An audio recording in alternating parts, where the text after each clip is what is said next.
बोल हरि बोल हरि बोल हरि बोल। जय जय राधा रमण हरि बोल। जय जय राधा रमण हरि। जय जय राधा रमण हरि बोल। जय जय राधा रमण हरि बोल। बोलिए कृष्ण कन्हैया लाल की, गौरी गोपाल भगवान की जय। जय श्री राधे। स्वागत है आपका आज की मंगलमयी प्रश्नोत्तरी में। 2025 में आपका बहुत बहुत स्वागत है।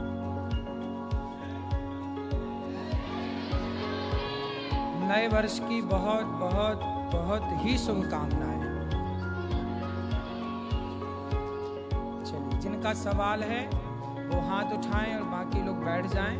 बैठे बैठे हाथ ही उठाना है जिनका कोई प्रश्न वगैरह है। ठीक है, बैठ जाओ। गुरुजी प्रणाम। जी जी। हम लोग लड्डू गोपाल को घर में रखते हैं, तो क्या उनको हम अकेले छोड़ के आ सकते हैं कहीं? अगर पूरा परिवार हम लोग जाए तो उनको कहाँ रख सकते हैं? उनकी मानसिक पूजा करते रहिए जहाँ है। जैसे आप यहाँ है ना, हाँ? तो अपने भगवान जी की यहाँ से ही मानसिक पूजा 5 मिनट के लिए बैठ जाओ और ऐसा भाव बनाओ कि हम भगवान को नहला रहे हैं, कपड़े पहना रहे हैं, उनको भोग लगा रहे हैं। मानसिक रूप से स्मरण कर लो, फिर आप यहाँ अपना खाओ पियो। शारीरिक नहीं हो सकती तो मानसिक तो हो ही सकती है ना। जी। यदि आप नहीं है तो मानसिक करो, और यदि आप ले जा सकते हैं और उनकी सेवा पूजा सुव्यवस्थित हो सकती है तो ले जा भी सकते हैं। तो हम लोग तो इतने शुद्ध होते नहीं कि हर जगह उनको लेके जा तो सकते फिर हैं। मानसिक सबसे उत्तम, शारीरिक पूजा से भी श्रेष्ठ मानसिक ही है। जी ठीक, धन्यवाद गुरुजी।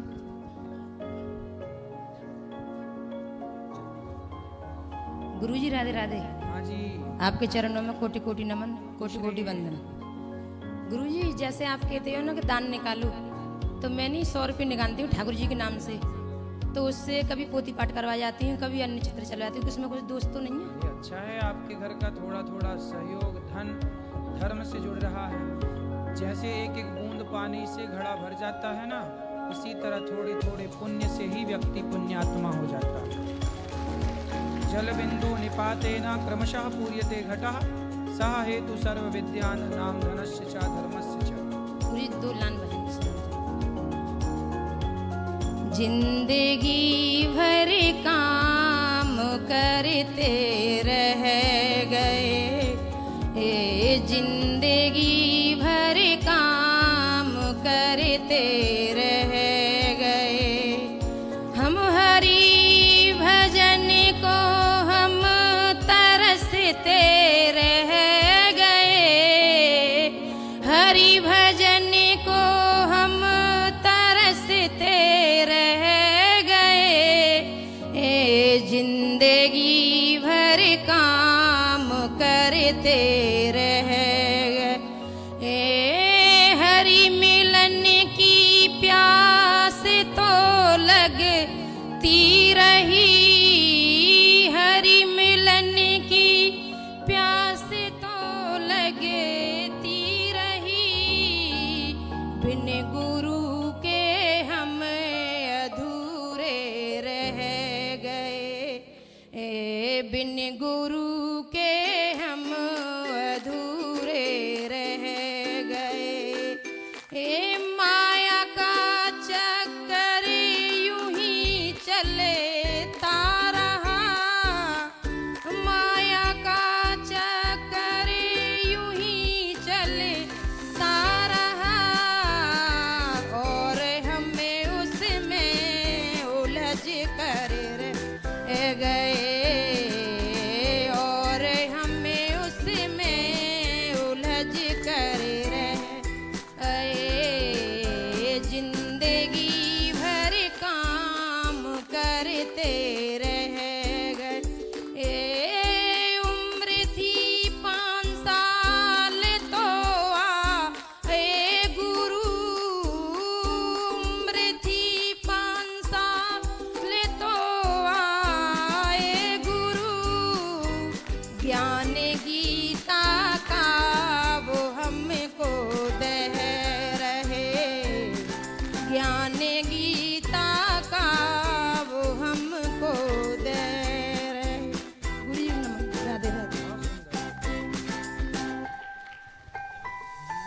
राधे राधे गुरुजी, आपके चरणों में मेरा कोटि कोटि प्रणाम। गुरुजी, जो भी यहाँ पर रहते हैं वृंदावन में, तो वैसे तो ये होना चाहिए कि सभी ठाकुर जी को माननी चाहिए। आज हम यमुना मैया के दर्शन करने गए थे, तो मतलब हमारी बिरादरी के लोग नहीं थे, तो हम उसमें बैठे, जो नाव चलती है उसमें ना वो उल्टे सीधे गाने चला रहा था, जो नाव वाला था। तो हमने उससे बोला भी राधा रानी के या कृष्ण भगवान के भजन चला दो, तो वो कहता नहीं चलेगा इसमें। उसके बाद वो उसमें मतलब गुटखा खा के थूक भी रहा था। तो क्या ये ठीक है? ये ठीक कैसे है? ये तो गलत है। लेकिन अब ऐसा है ना कि कुछ अच्छे हैं तो कुछ बुरे भी हैं, अच्छाई बुराई तो सब जगह है। महाराज जी बहुत अब दर्द वो- हुआ उसको देख के। वो नहीं समझ पाए यमुना मैया कौन है, वो नहीं समझ पाए कि वृंदावन क्या है। सब थोड़ी जानते हैं कि वृंदावन क्या है। पर वो रहने वाला तो यहीं का था। अरे जरूरी थोड़ी है कि यहीं का रहने वाला है तो जाने है। हीरा खदान में रहता है कोयले के पास। कोयला सारी जिंदगी थोड़ी जान पाता है कि हीरा है। ठीक है। कोयला के बगल में ही तो हीरा रहता है। और महाराज जी मेरा दूसरा सवाल, जी। हम गिरिराजी परिक्रमा करने गए थे गोवर्धन महाराज के, जी। तो वहाँ पे ना हमने दो जनों को देखा कि मतलब सागर में दूध और उसमें थोड़ी सी गली हो रही थी, तो उसमें ऐसे बीच रोड पे लेके सारे परिक्रमा कर रहे थे, तो वो पैरों के नीचे भी आ रहा था दूध। तो उसका क्या जूठन? नहीं नहीं, दूध? दूध की परिक्रमा कर रहे थे हाँ, लोग। दूध की धार से परिक्रमा होती है, ठीक है।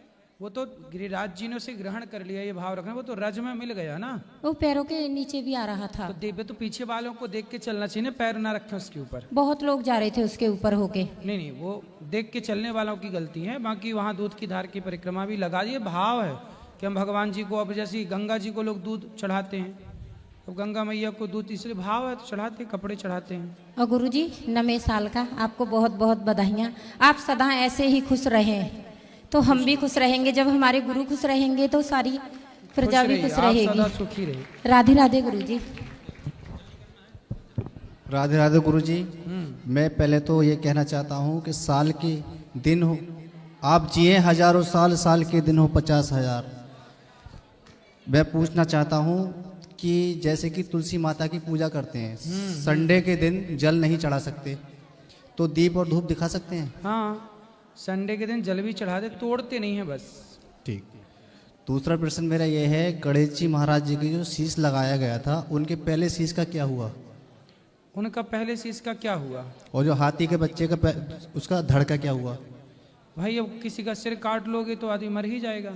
नहीं, तो हुआ। हाथी का तो जो है कहा जाता, मैंने कहीं पढ़ा था इस विषय में, कि जो हाथी का सिर जब काटा गया तो बाद में भगवान ने उसका सिर फिर ठीक किया। हाथी को हाथी का सिर देकर भगवान ने कृपा से उसे जीवित किया। अच्छा।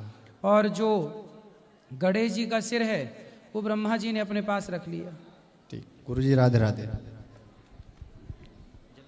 गुरुजी राधे राधे। जी गुरुजी मेरे दो प्रश्न हैं आपसे। बोलो। गुरुजी पहला प्रश्न मेरा ये है, राम नाम सत्य है, ये जब आरती जाती है तब नाम लिया जाता है, ठीक है। अब जब शादी विवाह कुछ काम होता है, अच्छा काम, तो वहां पर राम नाम सत्य बोलने पर क्यों यह अशुभ माना जाता है? अशुभ नहीं माना जाता। नहीं गुरुजी, मैंने आजमाया है, एक बार बोला था तो यह अशुभ बताया था। अच्छा ये बताओ, हाथ से आदमी खाता भी है, ठीक है। और हाथ से शौच भी करता है, ठीक। तो खाते समय शौच कर सकते हो? नहीं। फिर हाथ तो वही है ना, लेकिन किस हाथ को किस टाइम पे कहाँ ले जाना है, इसकी भी तो एक मर्यादा है। ठीक है। किसको कहाँ बोलना है, ये भी तो एक मर्यादा है। चलिए गुरुजी राधे राधे। एक प्रश्न और था गुरुजी, अब तो बताना। राम नाम कृष्ण नाम सदा बोलिए। तो राम नाम बोलिए तो शादी ब्याह में श्री राम जय राम बोलिए, श्रीमन नारायण बोलिए, श्री सीताराम बोलिए। मरने में राम नाम सत्य बोला जा, दोनों जगह राम है, पर भेद है ना। हाँ। हाथ वही है पर दोनों उपयोग अलग अलग हैं। राम बस सत्य की जगह सच होता तो ठीक। अब गुरुजी दूसरा एक ही प्रश्न है, ठीक है। आगे। गुरुजी दूसरा प्रश्न समझिए हमारा। मेरे पिताजी का प्रश्न है एक बार, जैसे मान लीजिए एक व्यक्ति है, उसने मांस का त्याग कर दिया है, ठीक है। अब उसके सामने मांस परोस कर रख दिया गया है, परिवार में सब सदस्य मांस खा रहे हैं। अब पूछा ये है कि अगर वो मांस मान लो अगर वो नहीं खाता, उसका मन कर रहा है कि मैं इसे खाऊं, तो ये गलत है या सही है? वो कहते हैं हमारे पिताजी ने कहा था कि आपका मन कर रहा है तो आपका छोड़ने से फायदा नहीं है। भगवान कहते हैं कि आपका मन भी ना करे उस चीज को देखने का। तो आप बताइए फिर। मन भी ना करे वो तो उत्तम त्याग है, लेकिन आपका मन कर रहा है मांस खाने का पर आप नहीं खा रहे हैं तो वो उत्तम है ना भाई। हर बात मन की क्यों माननी है? तुम्हारा मन कर रहा है चोरी करने का, ठीक है, तो मत करो ना चोरी। शरीर को मत जाने दो मन के साथ भाई। मनसा वाचा कर्मणा, जरूरी थोड़ी है कि हम मन का साथ दें भाई। मन तो चंचल है, मन तो भटक ही रहा है। मन तो हर क्षण अपना विचार बदलता है, आज ये विचार कल ये विचार। तो मन का साथ मत दो ना। मन कर रहा है कि हम मांस खाएं, क्यों खाओगे मांस? आप अपने विवेक से अपने को कंट्रोल। इसीलिए तो कहते हैं देखना इंद्रियों के ना घोड़े बढ़े, इनमें संयम के हरदम ये कोड़े पड़े। इसलिए संयमी बनो। इसलिए हमारे यहाँ क्या बोलते हैं? संयमी। जो संयमी हो जाए उसी को संत कहते हैं। राधे राधे। गुरुजी अभी हम जहाँ पर रहते हैं मुरादाबाद में, हमने आपकी कथा से सुनकर हम प्रभात फेरी वहां निकालते थे, ठीक। अब प्रभात फेरी गुरुजी कृपा से इतनी बढ़ गई कि हमसे लोग घर घर में कीर्तन कराने लगे, ठीक। अब कीर्तन करने के बाद हम एक घर में, अभी आपके आने से पहले ये भी हमारे साथ कीर्तन करते हैं, ढोलक बजाते हैं, हम गाते हैं। अब हम एक टाइम कीर्तन कर रहे थे यहाँ आने से पहले, 30 तारीख के दिन कीर्तन था और फूलों की होली भी थी वहां। तो कीर्तन की पूरी व्यवस्था हो गई, प्रसाद भी वहां बन गया, मगर घर के पड़ोस में मृत्यु हो गई थी। तो मैया ने हमसे कहा कि बेटा हम कीर्तन नहीं करा पाएंगे। तो मैंने बोला मैया कीर्तन तो आप करा लो, हम ढोलक के ताली के कुछ भी नहीं करेंगे, केवल आरती कर देंगे, मगर आप कीर्तन को मना मत करो। तो उन्होंने कीर्तन नहीं कराया। तो बताइए उनको फिर क्या जवाब देना चाहिए था हमें? ठीक है, कीर्तन करा लेने में कोई बुराई नहीं थी, लेकिन उनका ये मन रहा होगा ना कि पड़ोस में देखो आदमी मर गया है, दुख का घर है। यदि हम ज्यादा कोई किसी को पता लगे कि लो जी ये आदमी मरा पड़ा है और कीर्तन कराए, तो क्या है आपसी रिश्ते खराब हो जाते हैं इसमें। अच्छा, आपसी रिश्ते वो नहीं समझेगा ना उस भाव को। पड़ोसी तो ये लगेगा लो हमारे घर मृत्यु हुई और तुम्हें तो नाचने कूदने की पड़ी थी, तुम तो कीर्तन करा रहे थे, तुम तो ये कर रहे थे। कीर्तन करना बुरा नहीं है, करना चाहिए हर परिस्थिति में। जब आदमी मर जाए तो मरी हुई लाश के आगे बैठ के भी कीर्तन करना कहा गया है कि कीर्तन करेगा तभी ना वो भगवान के धाम जाएगा। श्री राम नाम सत्य है, ये भी तो एक कीर्तन ही है। लेकिन गुरुजी मेरे वो दो मित्र खड़े हैं, एक बार वो हमसे क्या कहते हैं, जरा एक बार सुनना। हम फास्ट फूड नहीं खाते, ठीक है। अब उन्होंने एक बार हमसे कहा कि अभी तुम जवान हो, बच्चे हो, ठीक, अगर तुम ये सब नहीं खाओगे तो तुम क्या, आप आदमी का मरने का नहीं पता होता, सब कुछ खाना चाहिए, फास्ट फूड भी खाओ, चाउमीन बर्गर सब खाओ। जरा बोलो, वो सुन लेंगे दोनों। अब दुपक गए वो देखो तो पीछे। बोलो कि नाले का भी थोड़ा पानी पी लिया करो। वो सुन रहे हैं, अनमोल और लक्की। क्योंकि सब खाना चाहिए तो बेटा सुअर का भी गू खा लो।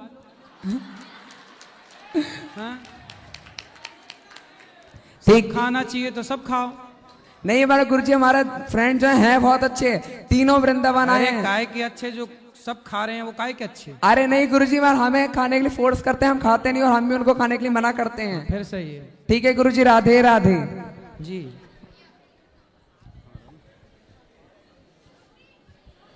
महाराज जी लक्ष्मी नारायणम जी। मैं पंडित मुकेश चंद्र गुरु रांची झारखंड से आया हूँ। अच्छा, रांची झारखंड से आया हूँ जी। कृपा है भगवान का, लक्ष्मी नारायण का। प्रश्न तो कुछ नहीं है, मगर आप जैसे निस्वार्थ महापुरुष और महानुभवों के चलते आज कलयुग में हमारा श्रीमद् भागवत महापुराण गर्जना कर रहा है जीवों की कल्याण के लिए। और इसमें जो आपका निस्वार्थ सेवा है वो अतुल और असहरणीय है, और पूरे ब्राह्मण समाज की ओर से इसके लिए मैं आपको हार्दिक बधाई देता हूँ। इसी पर तरह आप पर भगवान की कृपा बनी रहे और आप जीवों के कल्याण के लिए श्रीमद् भागवत महापुराण अपने मुखार बिंदों से जीवों को उसे अनुग्रहित करते रहें, ताकि जीवों का कल्याण होते रहे। जय जय श्री राधे।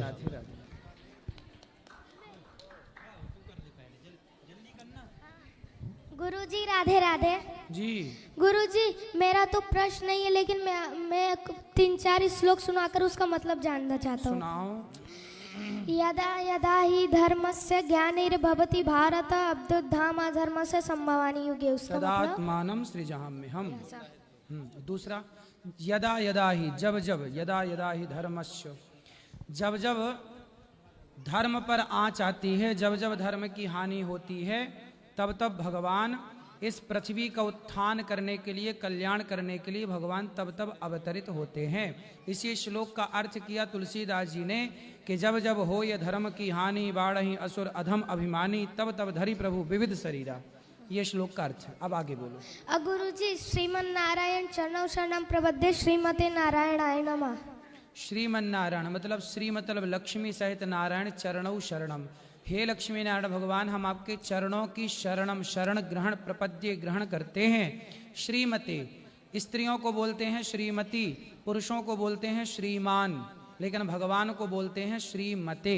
ये सबसे श्रेष्ठ संबोधन है।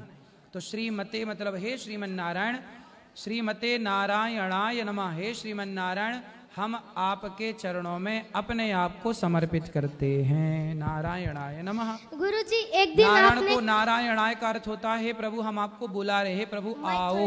और जब आओगे तो हम अपने आप को नमः मतलब अपने आप को समर्पित करेंगे, आपको नमस्कार करेंगे। गुरु जी, आपने एक दिन कथा में कहे थे कि पैसे कैसे कमाना चाहिए, लेकिन कई लोग बोलते हैं ना कि घर बैठे ही हम पैसे कमाना चाहते। तो आप एक दिन कथा में बोले थे, उसके ही आधार पर मैं आपको कुछ सुनाना चाहता हूँ। सुनाओ। भगवान श्री कृष्ण ने साफ साफ कहा है, अगर धर्म तुम्हारा कल होगा और कर्म में सच्चाई है तो कर्म कहाँ निष्फल होगा। हर संकट का हल होगा, वो आज नहीं तो कल होगा। लोहा जितना तपता है उतनी ही ताकत भरता है, सोने को जितनी आग लगे वो उतना प्रखर निखरता है, हीरे को जितनी धार लगे वो उतना खूब चमकता है, मिट्टी का बर्तन पकता है तब धुन पर खूब खनकता है। सूरज जितना जल बनना है तो सूरज जितना जलना होगा, नदियों से आदर पाना है तो पर्वत छोड़ निकलना होगा। हम भारत माँ के बेटे हैं कि सोचे राह सरल होगा, पर वक्त कुछ लगेगा और संघर्ष जरूर सफल होगा। हर संकट का हल होगा, वो आज नहीं तो कल होगा। वाह।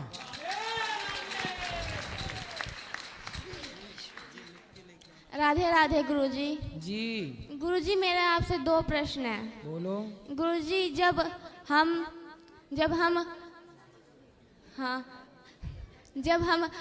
यहाँ पर बुरे कर्म करते हैं धरती पर, उसकी सजा हमें ऊपर भगवान के पास भी मिलती है। हमें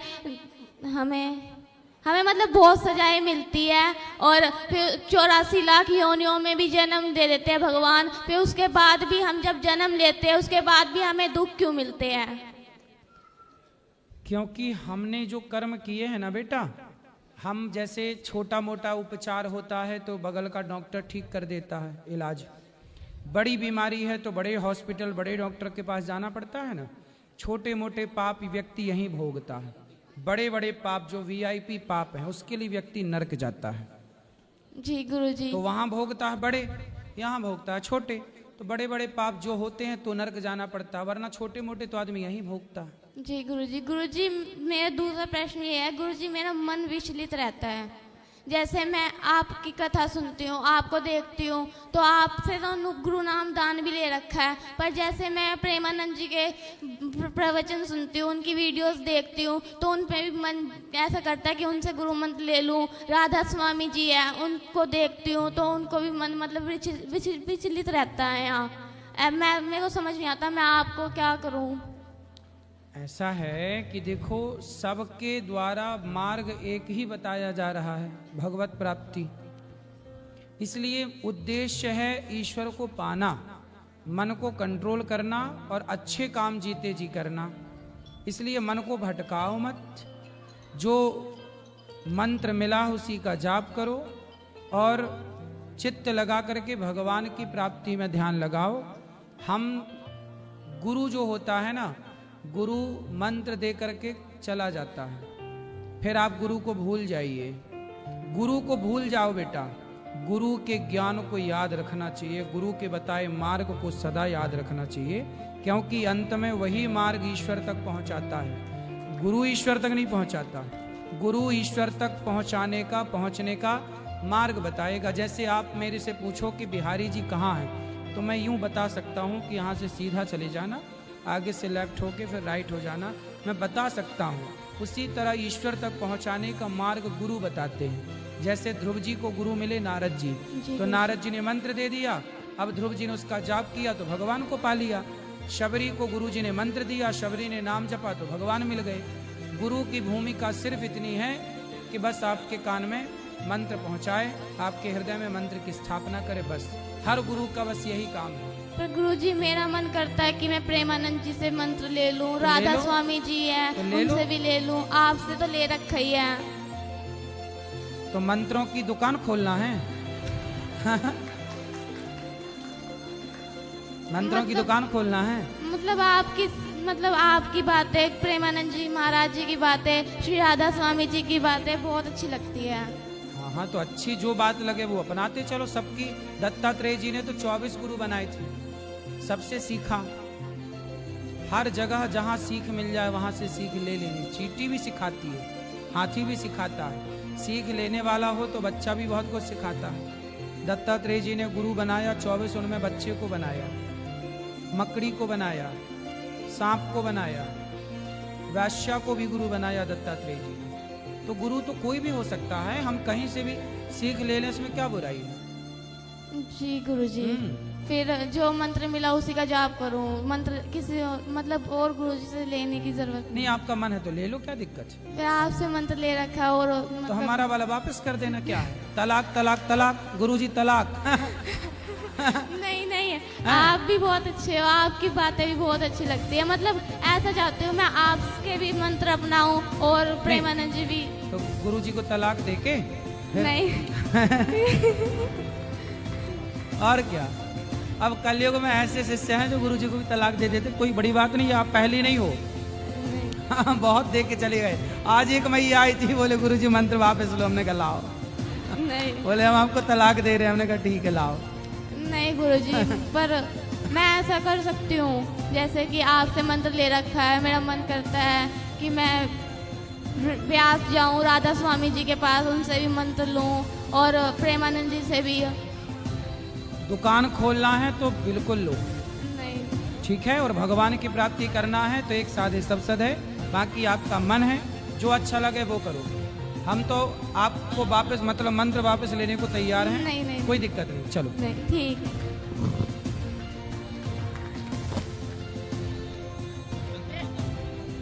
राधे राधे गुरुजी। जी मुझे गुल्लक देना है माताओं के सेवा के लिए। ठीक है, खुश रहो। बहुत सुंदर, ताली बजा के बच्ची का सम्मान।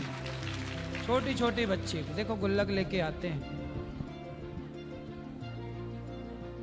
जी मैया। राधे राधे गुरुजी।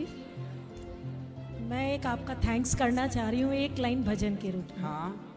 शुक्राना तेरा सतगुरु जी, शुक्राना तेरा सतगुरु जी, अपना बना लिया, अपना बना लिया। वाणी ने मुझको आपके जीना सिखा दिया, जीना सिखा दिया। शुक्राना तेरा सतगुरु, शुक्राना तेरा सतगुरु जी, अपना बना लिया, अपना बना लिया। वाणी ने मुझको आपके जीना सिखा दिया, जीना सिखा बहुत दिया। सुंदर, बहुत बढ़िया। धन्यवाद। ठीक है, आप क्या नाम है आपका? पीहू। अरे ले आ जल्दी से लाला।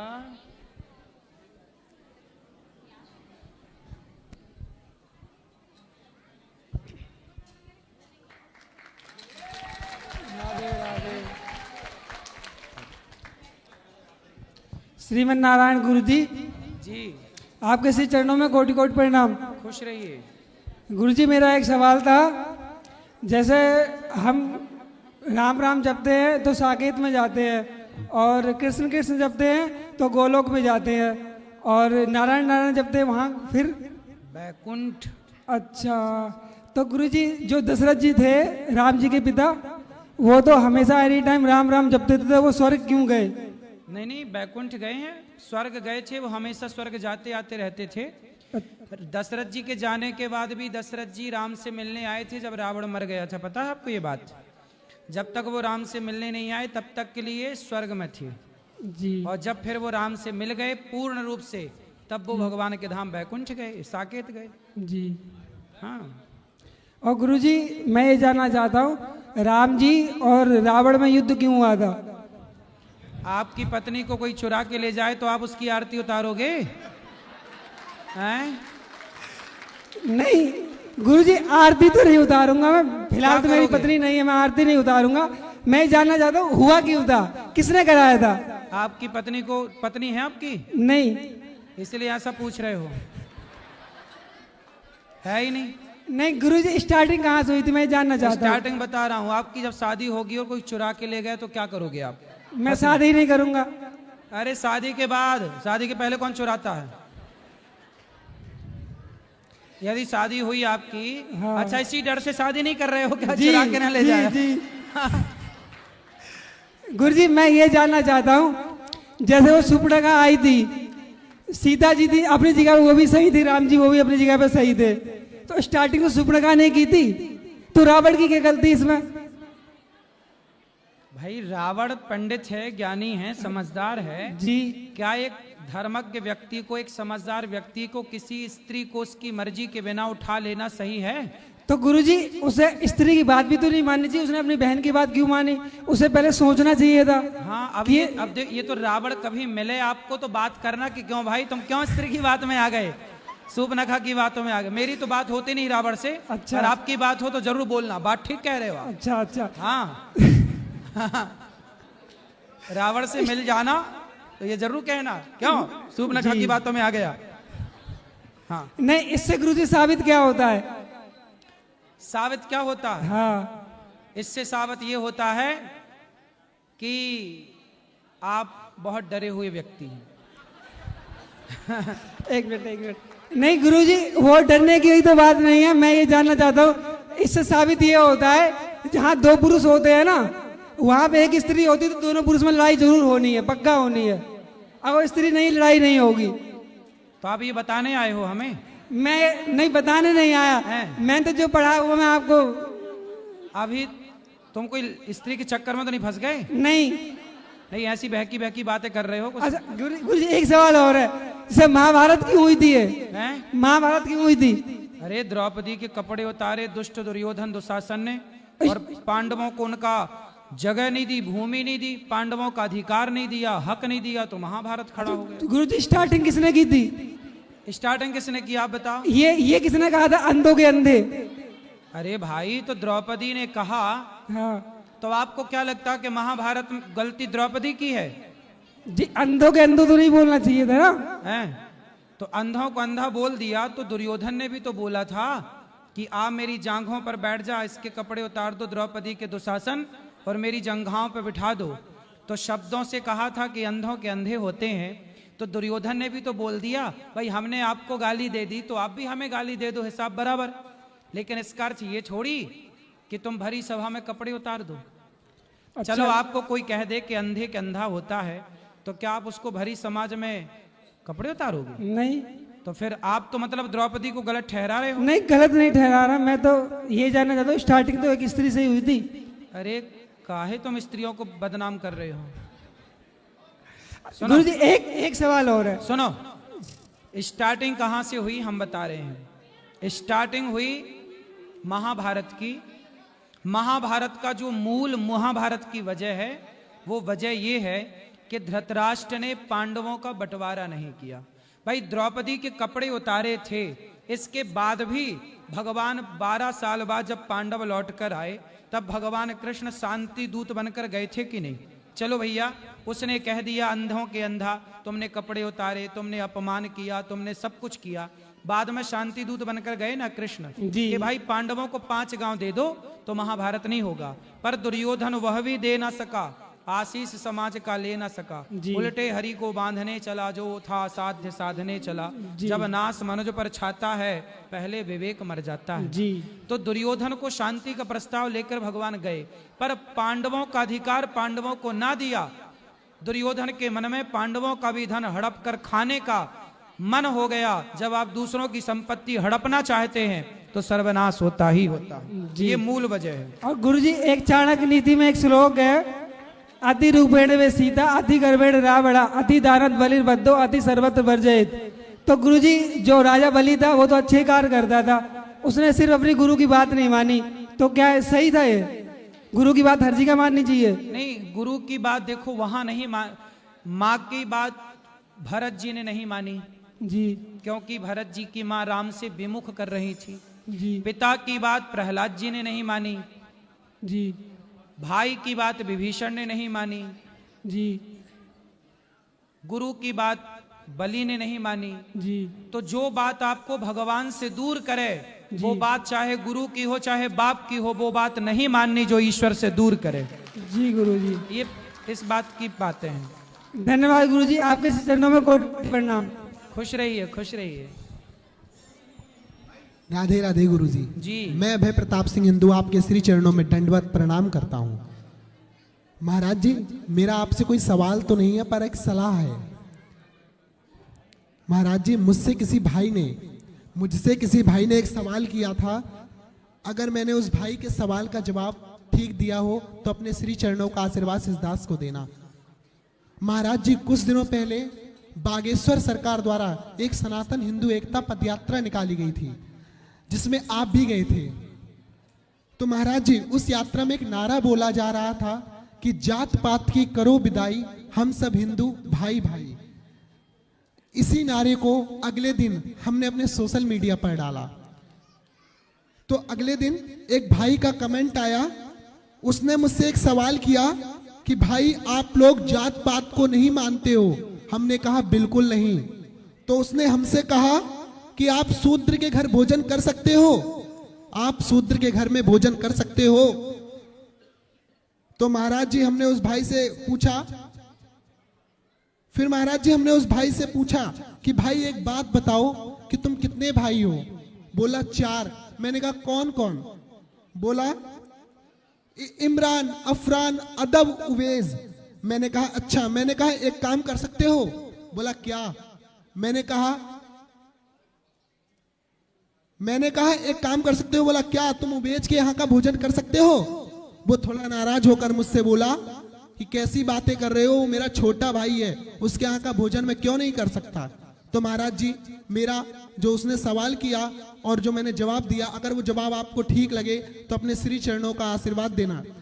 तो मैंने कहा कि जब आपको अपने उबेज भाई के, छोटे भाई के घर में भोजन करने में कोई दिक्कत नहीं है तो मुझे अपने शूद्र भाई के घर में भोजन करने में क्या दिक्कत होगी? जैसे तुम 4 भाई हो उसी तरह हम 4 भाई हैं, क्षत्रिय, ब्राह्मण, क्षत्रिय, वैश्य, शूद्र। शूद्र मेरे सबसे छोटे भाई का नाम है। अगर आप लोग ये गलत समझते हो कि शूद्र हमसे अलग है तो ये बिल्कुल आपकी सही है, अलग है कि शूद्र हमारे सबसे छोटे भाई का नाम है। अगर आप इस बात से संतुष्ट हो तो महाराज जी श्री चरणों का आशीर्वाद देना। और सभी हिंदू भाइयों से एक बात कहना है महाराज जी कि जो भी अब कोई जाति पूछे तो हमारा जो जवाब होना चाहिए वो किस प्रकार से होना चाहिए, उस बात को आपको बताना चाहता हूं। जब कोई आदमी हमसे कोई जाति पूछे तो एक जवाब होना चाहिए कि खोल लो आंखें, मिटा लो भ्रम, खोल लो आंखें, मिटा लो भ्रम, और कहना हिंदू हो तुम, हिंदू हैं हम। बोलो भारत माता की, बोल भारत हिंदू राष्ट्र की, बोल सत्य सनातन धर्म की, सुंदर। बोल प्यारे संतों की। राधे राधे गुरुजी। ऐसा है कि किसी शूद्र भाई के घर भोजन करने में कोई आपत्ति नहीं। गौरी गोपाल रसोई चलती है, देखिए यहाँ ब्राह्मण, क्षत्रिय, वैश्य, शूद्र एक साथ बैठ करके भोजन करते हैं। यहाँ तो सब गौरी गोपाल रसोई में सब लोग एक साथ खा ही रहे हैं, कोई भेद है ही नहीं। तो जातियां बनी हैं व्यवस्था के लिए, जातियां आपस में लड़ने के लिए नहीं बनी। इसलिए व्यवस्था के लिए जातियों को स्वीकार किया जाए पर छुआछूत ना रखा जाए। हम सब छुआछूत क्यों रखें? किस बात का छुआछूत रखें? इसलिए गौरी गोपाल में छुआछूत कहाँ है?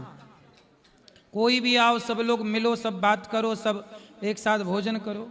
आपको गौरी गोपाल में कहीं छुआछूत दिखा? कोई ऊंचा नीचा दिखा? फिर चलो। गुरुजी राधे राधे जी, प्रणाम। कैसे हैं? दिनेश अवस्थी का आपके चरणों में कोट कोट प्रणाम, और नववर्ष के सभी देशवासियों को हार्दिक शुभकामनाएं। बिल्कुल, आपको भी बहुत बहुत शुभकामनाएं। गुरुजी, आपको तो मालूम ही हमारा इलाज चल रहा है? हमको जो है मतलब माइक में थोड़ा बोलने में ज़्यादा दिक्कत हो जाती है, तो हम यही कहेंगे कि सभी को श्रीमद् भागवत गीता जरूर सुननी चाहिए। अभी तक तो हमने सिर्फ सुना था, लेकिन हम 4 साल से सुन रहे हैं। जो काम कोई भी नहीं कर सकता है वो काम श्रीमद् भगवत गीता से पूरा हो सकता है। हो नहीं सकता, हो बिल्कुल हो जाएगा जी। और हो गया। हमारे लाइफ में भी बहुत चीज़ें हुई, जैसे आपने कहा हल्दी का सेवन करना, गौमूत्र का सेवन करना। तो आज महाराज जी हम 3 महीने बाद मुंबई से आए हैं ऑपरेशन के लिए। आपका कैंसर ठीक है? हाँ, कुछ पहले से सही है। डॉक्टर ने उस ऑपरेशन के लिए मना किया है, लेकिन 2 बार कीमो चढ़ चुका है। तो अपना कैंसर का इलाज जो बताया है, हाँ, जो अभी सिद्धू की पत्नी को कैंसर हुआ तो उन्होंने बताया, वो अपनाया कि नहीं? हाँ, अपनाया महाराज जी। हम जो है बहुत ही परहेज करते हैं, बहुत जो है। तो अब ठीक है? हाँ, अब ठीक है। और जो है सबसे ज्यादा बच्चे लोग आपसे बहुत खुश हैं। अच्छा, बात कराओ बच्चों से। आपकी पत्नी का क्या हुआ, आ गई कि नहीं? वो जो है माता जी से बात करना चाहती हैं, लेकिन बिटिया का कहना है कि जब पापा आपके साथ रहना है, हमारे साथ रहना है, तो अम्मा से क्या बात करेंगी। अम्मा गांव में 25 किलोमीटर पे रहती हैं, हम लोग उन्नाव में रहते हैं। और दूसरे इस बीच में कुछ लोगों के धमकी भरे फोन है, तो उन लोगों से हमने कहा कि हम अतुल सुभाष नहीं बन जाएंगे जो हम सुसाइड कर लेंगे। अगर किसी ने हमको ज़्यादा परेशान किया तो हम कोई भगवान नहीं है, लेकिन फिर हम सुदर्शन चक्र उठाने पे मजबूर हो जाएंगे। अपना जो रहा हो, बहरहाल हम तो बार बार यही कहेंगे कि श्रीमद् भागवत कथा से हम लोगों का बहुत ही कल्याण हो रहा है, सबको सुनना चाहिए। इनकी पूरी कहानी मैं आपको बताऊं। ये पिछली बार यहाँ प्रश्नोत्तरी में आए थे और इनको कैंसर की बीमारी है और इनके एक बेटी है और एक बेटा है। क्यों एक बेटा है? 2 बेटा है, 1 बेटी है। एक बेटा है, 2 बेटी हैं। और इनकी पत्नी इन्हें छोड़ करके चली गई हैं। और जब इन्होंने पिछली बार इनकी बेटी ने और इन्होंने बात की मेरे से, उस वीडियो को इनकी पत्नी ने देखा और इनकी पत्नी ने देख करके फिर मन बनाया, अब वो आने का बोल रही हैं। महाराज जी पता है, पत्नी नहीं 2.5 लाख लोगों ने देखा। अगर हम कहीं सब्जी तक लेने जाते, अभी गौरी गोपाल की बात हम बताएं। एक लोगों से कहा, एक शराबी था अंदर घुसा था, तो हमने कहा किस तरीके के तुम हो, बताओ शराब पी के यहाँ घुसे हो, हमको देखो 3 बच्चों को पाल रहे, हमारी तो वाइफ भी नहीं। तो कहता अरे तुम्हारा तो कल वीडियो देखा है, झूठ बोलते हो। तो हमने कहा क्या किया जाए, लेकिन हमारा जो है बहुत सब चीज समझ लो सही हो गया है। तो पत्नी आने को तैयार है? अब आने के लिए वो कह रहे हैं, लेकिन हमको लगता है उनको किसी न किसी तरीके से डर है कि ऐसा नहीं कहीं उनको कोई मार डाले, ये है वो है। नहीं, मार कौन डालेगा? कोई नहीं मार डालेगा। अगर तुमको ज्यादा दिक्कत है तो हमारा मुंबई में तो इलाज चल ही रहा है। कौन मार डालेगा? आजकल कहाँ किसी को फुर्सत धरी है किसी को मारने। और महाराज जी बिटिया का हमारे कहना है कि श्री कृष्ण भगवान ने द्रौपदी की लाज बचाई थी वहाँ द्वापर युग में। वो कह रहे थे महाराज जी जो है हम लोगों की कलयुग में लाज बचाए हैं। बात कराओ बेटी से। राधे राधे गुरुजी। राधे राधे। गुरुजी हम ज्यादा कुछ तो आज नहीं बोलेंगे, लेकिन सच में मतलब ज्यादा बड़ी बड़ी बातें नहीं करनी आती, लेकिन उन्होंने द्रौपदी माता जी ने कुछ भी बोला हो, किसी से उन्होंने कुछ भी करा हो, लेकिन जब वो मतलब उनको मुसीबत थी तो कृष्ण जी आए थे ना उनको बचाने के लिए, वैसे ही आप आए। सच में हम लोग बहुत परेशान थे, लेकिन जब सबने साथ छोड़ दिया था आपकी वजह से ये सब ठीक तो हो अब रहा ठीक है। तो अब क्या ठीक हुआ? माँ तैयार बात करती हैं आपसे? अब नहीं, हमसे नहीं करी, दादी से वो कह रही थी कि अम्मा हम अब तुम्हारी बात मानेंगे। तो अम्मा के पास आने दो, फिर हम एक बार मेरे पास ले आओ ना यहाँ, जैसे हाँ बिल्कुल लाएंगे, बिल्कुल लाएंगे। अब की बार जो है 8वीं बार वृंदावन आए हैं। अब आज तो हमने बांके बिहारी जी से यही कहा है कि अब जब आए तो हम सब लोग साथ ही हैं। बिल्कुल अपनी पत्नी को लेके आओ, क्योंकि उनसे बात इलाज करिए। इसको जो है मतलब बेशक कीमो चढ़ने में इतना खुजलाहट टाइप की होती है, बहुत ज्यादा ही दिक्कत है। अब सही हो आप भी अपना परहेज करिएगा। महाराज जी बहुत कहा जाता है कि नीम के पत्ते ये कहेंगे, जैसे आजकल बेटियों का है, भगवान सबको बेटी जरूर दे, क्योंकि कब खाना है, कब क्या करना है, कब डाई करनी है। बहुत कहते बिटिया ऐसे नहीं कहती पापा। अगर आपको कोई दिक्कत होगी सब लोग यही कहेंगे कि पापा की केयर नहीं करते हैं। सही है, बेटी तो होनी ही चाहिए। हाँ। बेटा बाप की इतनी सेवा नहीं कर पाता जितना बाप की सेवा बेटियां कर लेती हैं। और महाराज जी सही है ये बात। वो 2.5 लाख लोगों ने वीडियो देखा है, तो बहुत से लोगों ने हमारी बहुत हेल्प भी की है, आर्थिक रूप से भी की है और वैसे भी की है। बिल्कुल, भगवान आपको सुखी रखें। और महाराज अब जी अगली बार आना तो पत्नी के साथ हाँ, आना। हमको जो है ये आशीर्वाद दीजिए कि हम हमेशा सद्मार्ग पे चले, बिल्कुल सही सुखी चले। रहिए, स्वस्थ रहिए, खुश रहिए। राधे राधे गुरुजी। हाँ जी गुरुजी, सभी लोग आपसे ना बहुत प्यार करते हैं। देश में विदेश में लाखों करोड़ों, लेकिन गुरुजी आप अपना ध्यान नहीं रखते। कैसे? गुरुजी कमजोर लग रहे हो बहुत। कमजोर नहीं लग रहे हैं, काम ज्यादा है, क्या करें, काम करना ही पड़ता है, काम में समय लगाना ही पड़ता तब काम होता है। उसमें फिर खाना पीना टाइम से हो नहीं पाता, और हम खाने पीने पे थोड़ा कंट्रोल ही करते हैं। नहीं गुरुजी अपना ध्यान रखो आप। नहीं, आप चिंता ना करो, आप सबका आशीर्वाद है, आप सब तो हैं ध्यान रखने के लिए। आप ख्याल रखते हैं, हमें अपना ख्याल रखने की जरूरत नहीं, भगवान और आप सब। ठीक है गुरुजी। मेरा सवाल है, लड़कियों पे भरोसा करना चाहिए? भगवान पे करो, लड़कियों पे क्यों करोगे? गुरुजी ये बोलती कुछ है, सोचती कुछ है, बताती कुछ है, समझ नहीं आता कुछ इनका। आजकल की लड़कियां कमाल करती हैं, गुरुजी किसी को कमाल दिल में करती रखती हैं, हैं, किसी पे मरती हैं, है ना? गुरुजी इनकी बातें ऊपर से निकल जाती हैं। आप तो नहीं पड़े किसी लड़की के चक्कर में? गुरुजी बस पूछो ही मत। क्यों पड़े हो मतलब? गुरुजी कुछ बोलेंगी, करेंगी, कुछ बताएंगी, कुछ सोचेंगी, कुछ समझ नहीं आता इनका। इसलिए चक्कर में ना पड़ो, पढ़ो मन लगा के और बिंदास सफल हो जाओ। आपके माँ बाप की बड़ी उम्मीदें हैं आपसे, हाँ जी, समाज की बड़ी उम्मीदें हैं आपसे कि आप कुछ अच्छा करोगे, लोगों को रोजगार दोगे, कुछ बड़ा काम सोचोगे, बड़ा काम करोगे। जब आप सफल हो जाएंगे ना तो सब अच्छा होगा। आप लड़कियों के चक्कर में पड़ जाओगे तो बढ़ ही नहीं पाओगे आगे। हाँ जी गुरुजी। विवाह कर लेना टाइम से, ठीक है गुरुजी। और विवाह के बाद अपनी पत्नी के संग रहो मस्त। नहीं गुरुजी मैंने नहीं करना। क्यों? ना, विवाह नहीं करोगे? नहीं गुरुजी नहीं करना। क्यों? नहीं गुरुजी। तो विवाह नहीं करोगे तो ऐसे लड़कियों के चक्कर में कब तक पड़े रहोगे? गुरुजी इनकी समझ में नहीं आता कुछ। किनकी? ये जो बोलती हैं। अरे लड़कियों के चक्कर में ना पड़ो, पत्नी तो अच्छी होती हैं। ठीक है गुरुजी। शादी वादी कर लो बढ़िया, जहाँ माँ बाप कहें। हाँ जी।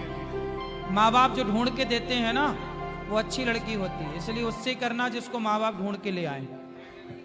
ठीक है गुरुजी। राधे राधे गुरुजी। राधे राधे। राधे राधे गुरुजी। जी, नव वर्ष की हार्दिक शुभकामनाएं। आपको भी बहुत बहुत शुभकामनाएं। गुरुजी मेरा पहला क्वेश्चन है, जब कोई इंसान मर जाता है और उसकी आत्मा इधर उधर भटक जाती है, क्या वो किसी दूसरे इंसान में प्रवेश कर सकती है? सुना तो है कि आदमी को भूत लग गए। हाँ जी। फलाने को भूत है, सुना है।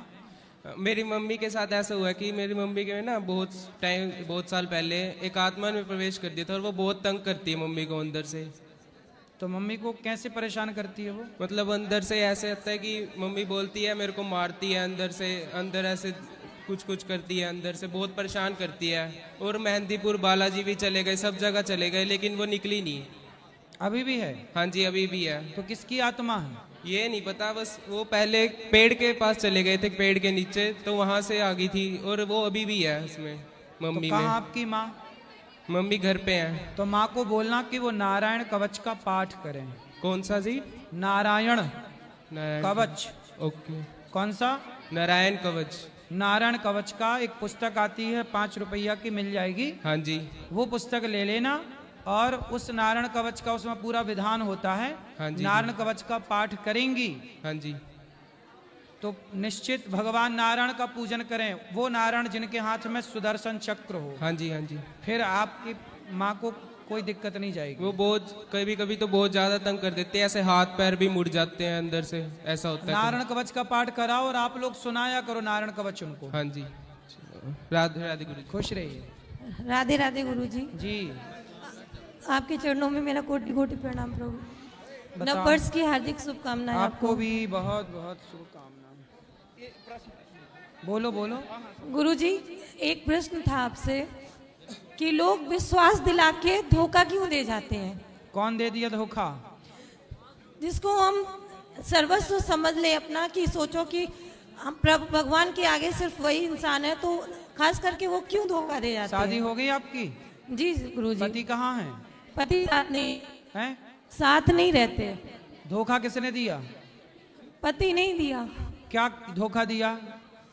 विश्वास ये दिलाया था कि साथ रहूंगा, साथ नहीं छोड़ूंगा, लेकिन जब सच में साथ देना चाहिए था तब साथ छोड़ दिया। कब साथ छोड़ा? अभी 3-4 महीने पहले। क्यों साथ छोड़ दिया? बस थोड़ी सी बात हुई, छोड़ दिया। तो अब कहाँ चले गए? वो अपने घर रहते, हम अपने बच्चों के साथ दिल्ली रहते हैं। कितने बच्चे हैं? 2 बच्चे हैं। कितने साल हो गए शादी के? शादी को हो गई 12 साल से साथ थे, 12 साल हो गए। तो पति का किसी और महिला के साथ चक्कर तो नहीं है? नहीं, वो अपनी उनका अलग ही कुछ समझ में नहीं आता, बात ही नहीं करते। जब भी बात करने जाओ कि एक बार बात करके पता चले कि क्या उनके मन में है, कुछ नहीं पता। कुछ काम धाम करते हैं? हाँ करते होंगे, अभी कुछ उनका पता नहीं कहाँ है। नहीं, 4 महीने पहले तक तो पता था। हाँ, तब तो क्या करते थे काम? क्या पैसा कमाते थे? कितना कमाते थे?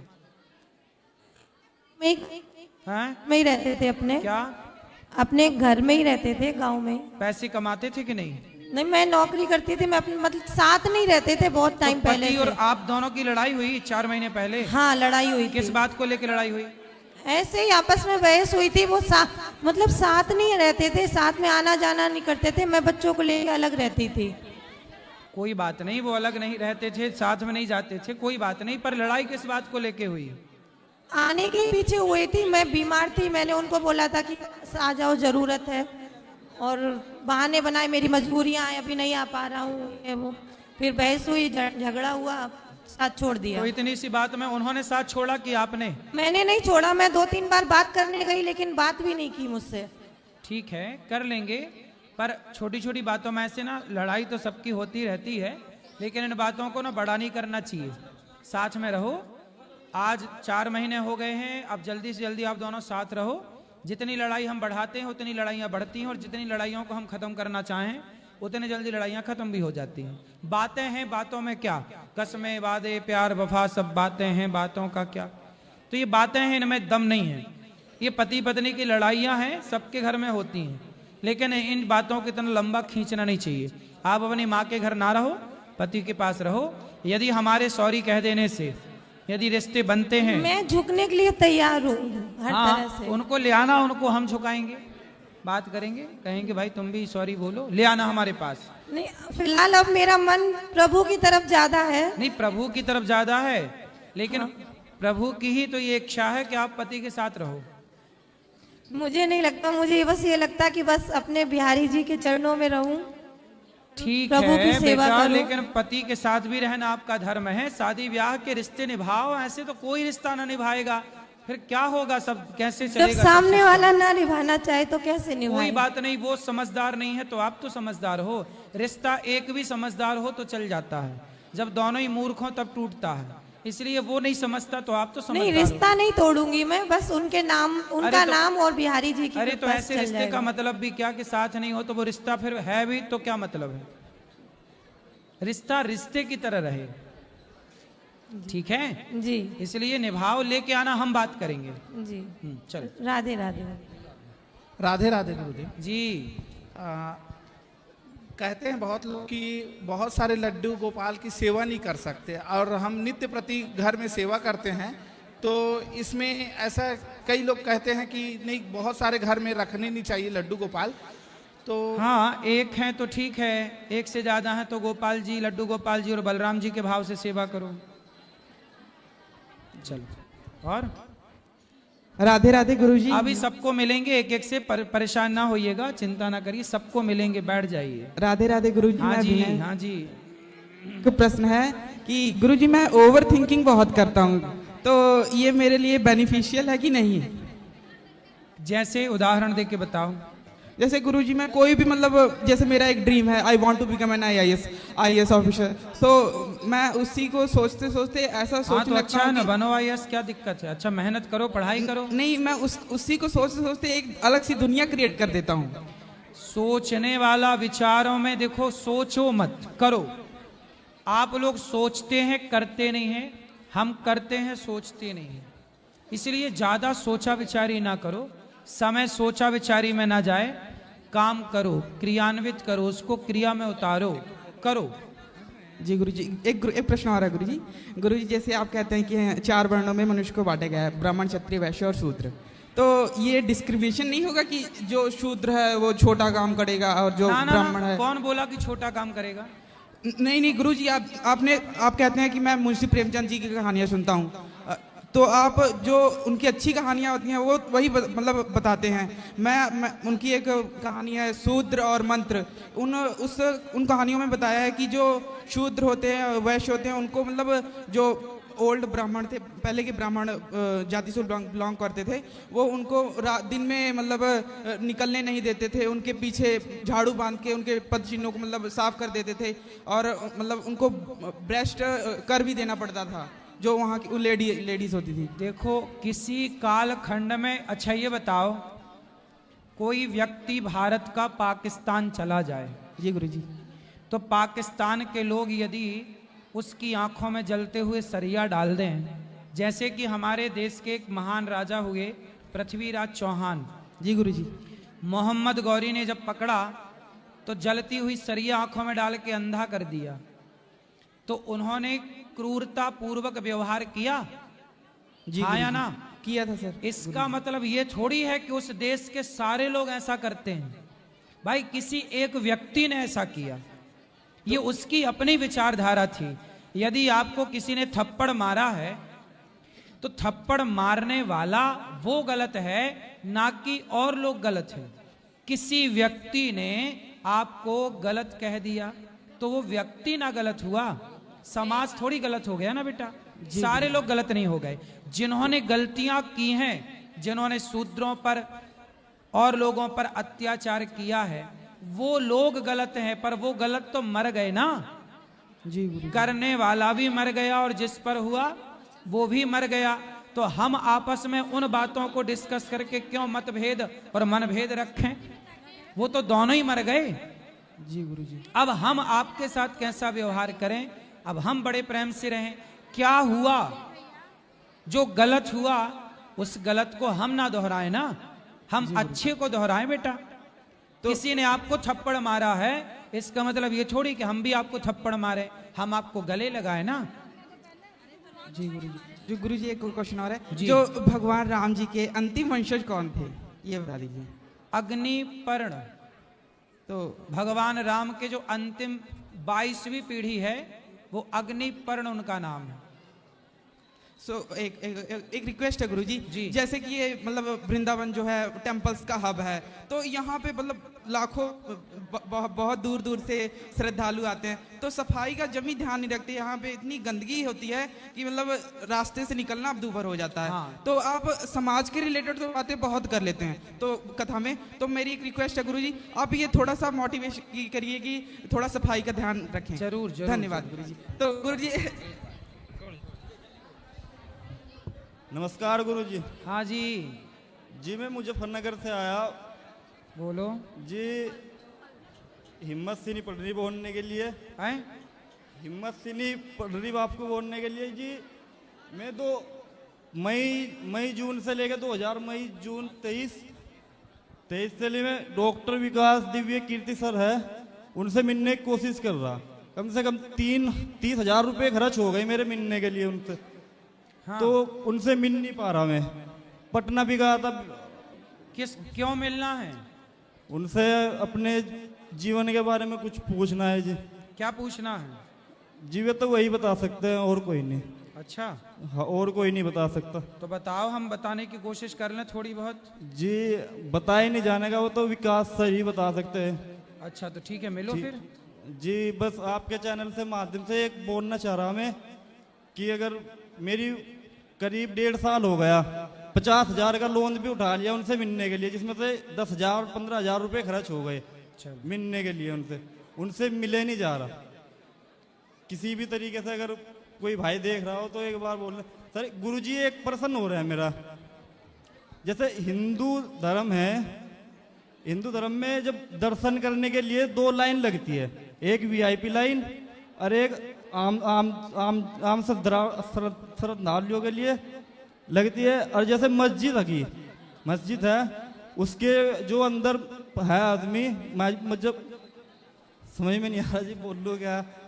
मस्जिद में जो आदमी है उसमें चाहे कोई मर्सिडीज से उतर के आया हो या कोई पन्नी इकट्ठे करने वाला हो, चाहे रिक्शा वाला हो, मस्जिद जो मुसलमान है मस्जिद के अंदर रहते हैं वे कंधे से कंधा मिला के खड़ा हो। और जो हमारे मंदिर में जाते हैं VIP लाइन लगती है उनके लिए ऐसा क्यों है जी? बेटा वीआईपी लाइन में खड़ा कौन हो रहा है? आप खड़े ही मत हो वीआईपी लाइन में, सामान्य लाइन में जाके दर्शन कर लो। जब लोगों को ही वीआईपी बनना है तो इसमें किसका कसूर है ये बताओ? आपको क्यों बनना है वीआईपी?